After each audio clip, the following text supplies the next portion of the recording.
promenade to New Brighton, which is about 2.5 miles. Seacombe is also home to Eureka Science and Discovery, a new visitor attraction designed for children and young people up to 14 years.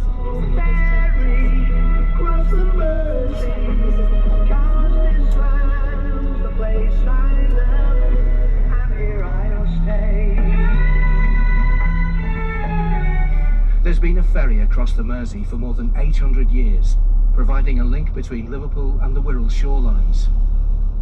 Pier Head, our starting point, takes its name from the long stone pier which once jutted out into the river from the shore next to the Sailors' Church, the Church of Our Lady and St Nicholas. You can see the church at the back and to the left of the Liver building, with a golden square rigger ship on its lantern-topped tower. The modern 350-metre terminal on your right is Liverpool's cruise liner berth. Cruise lines, including Cunard, Norwegian Cruise Line, Costa Cruises, Celebrity, Disney, Princess and Viking cruises sail into the city year-round. In all, 7 miles of docks and 23 miles of quays stretch along the Liverpool foreshore. In 1710, the Corporation of Liverpool started work on the world's first commercial wet dock, and by the end of the century, the city boasted a full dock system. Steam had revolutionised shipping, and this, combined with the Industrial Revolution and the opening up of the Americas, secured Liverpool's future as a trading city and a major port.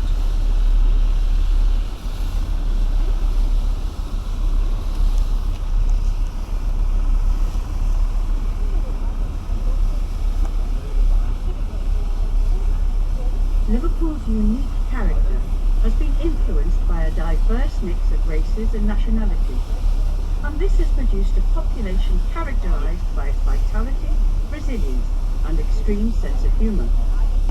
The city is also home to the oldest black and Chinese communities in Britain. Liverpool had financially prospered from trade with the British West Indies and the American colonies during the 18th century. A latecomer to the transatlantic trade of cheap material goods to Africa, enslaved Africans to the sugarcane plantations in the West Indies, and sugar, rum and tobacco home to England, Liverpool nevertheless came to dominate transatlantic slavery until its abolition in 1807. Some enslaved Africans were sold to Liverpool elites, mainly for domestic service, and you can find out much more about Liverpool's role in transatlantic slavery at the International Slavery Museum at the Royal Albert Dock. The growth of the United States of America provided Liverpool with growing volumes of trade, and new docks opened on the Mersey in quick succession during the 1800s.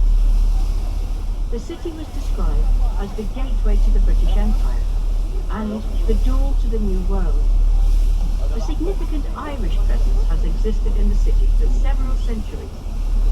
In 1841, an estimated 49,000 Irish people lived in the city, and in the following years during the Great Famine, over 1.5 million people crossed the Irish Sea, many of whom then left for the United States of America and Canada, but many stayed, and their presence changed the character of the city forever. Up till the 19th century, Liverpudlians spoke in the same way as their Lancashire neighbours, but the impact of Irish migration to the city gave the city its unique accent. Today, an estimated 75% of Liverpool's population can trace their heritage to Ireland. You can find more information on this at the Museum of Liverpool. Between 1830 and 1930, over 9 million people left Liverpool by boat in search of a better life. Before steamships were introduced, these journeys were extremely hazardous. To sail to America would take 35 days, and the trip to Australia lasted from 10 to 17 weeks depending on wind and weather. The ships were crowded, and conditions encouraged the spread of diseases such as cholera. By the late 1800s, over 200 ships a week would leave Liverpool and travel all across the world. Liverpool then was the most important port outside London. On the dock wall, you can see the Victorian hexagonal Salisbury Dock Clock Tower, designed by Jesse Hartley, who was responsible for much of Liverpool's dockland architecture, including the Royal Albert Dock. The clock's chief use was to check the ship's chronometer as the vessel left port, and was affectionately known as the Docker's Clock. It has 6 faces that can be seen from all points of the compass. The only other one of its kind is in Russia. This is also the original site of the entrance to the Leeds-Liverpool Canal from the river. Although now the pierhead extension is finished, the canal extends through to the Royal Albert Dock.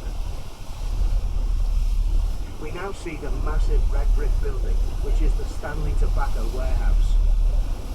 When built in 1900, it was the world's biggest folded warehouse, large enough to fit St George's Hall inside.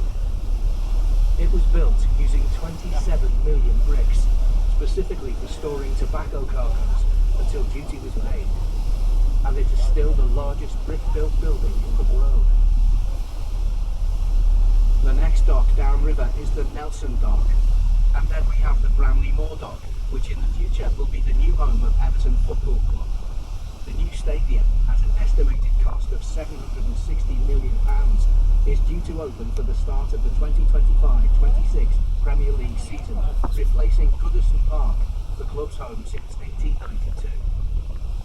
Bramley Moor Dock, opened in 1848, was also designed by Jesse Hartley and primarily used as a coal dock.